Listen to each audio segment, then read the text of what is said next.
যেই মেন্সের এক্সাম উজানের যেখানে পড়েছিল সেখান থেকে লাহিড়ী বাবার আশ্রম নাকি বেশি দূর না, টোটোওয়ালা দাদাই বলেছে।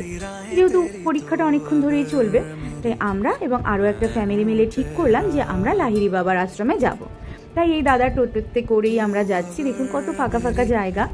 এখানে নাকি শীতকালে প্রচুর মানুষ আসে পিকনিক করতে, যে আমরাও ঠিক করলাম আমরাও আসবো এখানে পিকনিক করতে।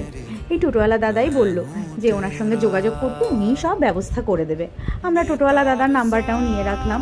এত সুন্দর জায়গা যে কি বলবো, জাস্ট চোখ জুড়িয়ে যাচ্ছে।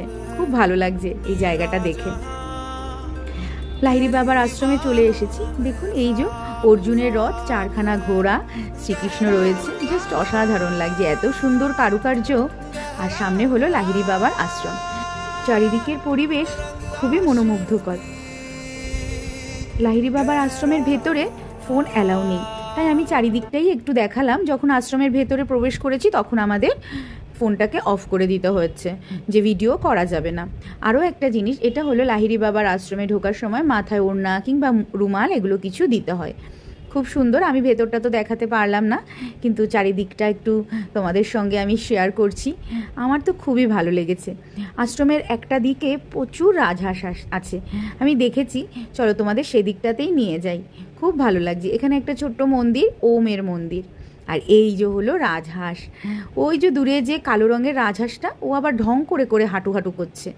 দাঁড়াও তোমাদের জুম করে দেখাই। রাজহাঁস কিন্তু তার সাথীকে খুবই ভালোবাসে। আমি জানি তোমরা সবাই জানো যে একজনের কিছু হলে আরেকজন পুরো না খেয়েই নিজের জীবনটাকে তারা ত্যাগ করে। তো রাজহাঁসের এই যে প্রেম কাহিনী, এটা মোটামুটি আমাদের সকলেরই জানা। আর ওই যে কালো রঙের উনি কি ঢং করে করে হাঁটু হাঁটু করছে, এই যে এত ভালো লাগছে। তাহলে আজকের মতন টাটা। আমার চ্যানেল ভালো লাগলে প্লিজ সাবস্ক্রাইব করো।